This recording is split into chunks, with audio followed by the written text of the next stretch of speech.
Have you ever stared at a long list of numbers, maybe sales figures, or temperatures, or scores, and just felt lost? It can be a real headache, right?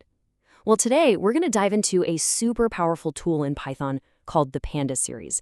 And trust me, it's going to completely change how you handle your data. So let's kick things off with a pretty common problem. Imagine you've got a list of sales figures.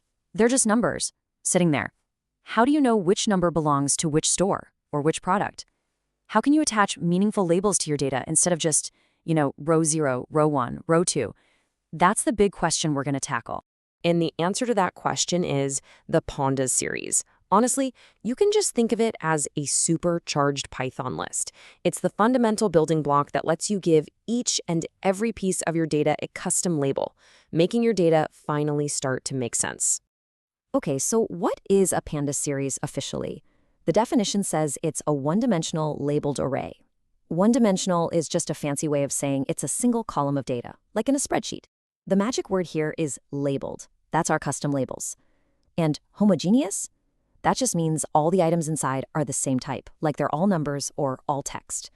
It's basically a single column from a spreadsheet, but way more powerful. When you strip it all down, every series is made of just two simple parts. You've got the index, which holds all your labels, and then you have the data, which are the actual values. That's it. It's this simple combo of index and data that makes it so flexible. So, are you ready to build one? Awesome.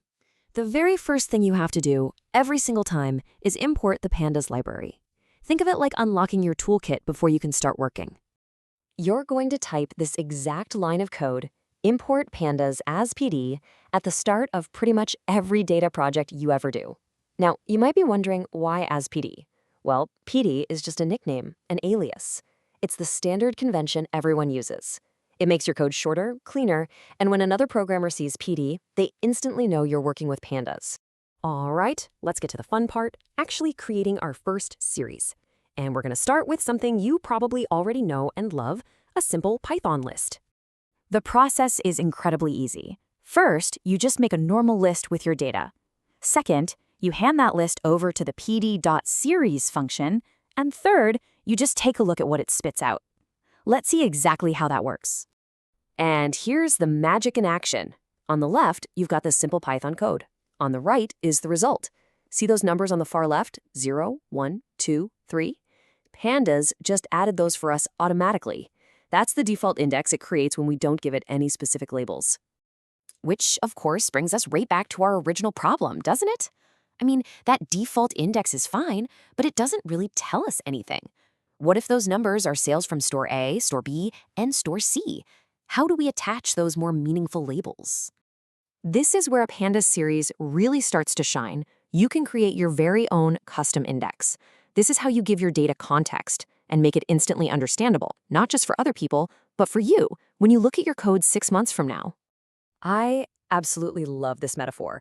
It perfectly explains the #1 rule of custom indexes. The number of labels you have, your index, has to exactly match the number of values you have, your data. You can't have 4 guests show up if you only have 3 chairs. It has to be a perfect 1-to-1 match. And just look at the difference it makes. The data itself, 11, 22, 33, is the same in both examples. But the series on the right is so much clearer, right? Instead of a generic 0, we have A. Instead of 1, we have B. Now our data has meaning. It's a huge upgrade. So, making a list for your data and a separate list for your labels totally works. But there's an even smarter, more direct way to do this, and it involves using another Python tool you're probably familiar with, the dictionary. See, Pandas is really intuitive. It knows that a dictionary is already built with a key value structure, and that maps perfectly to the index data structure of a series.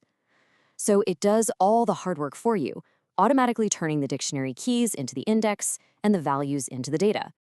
And check this out.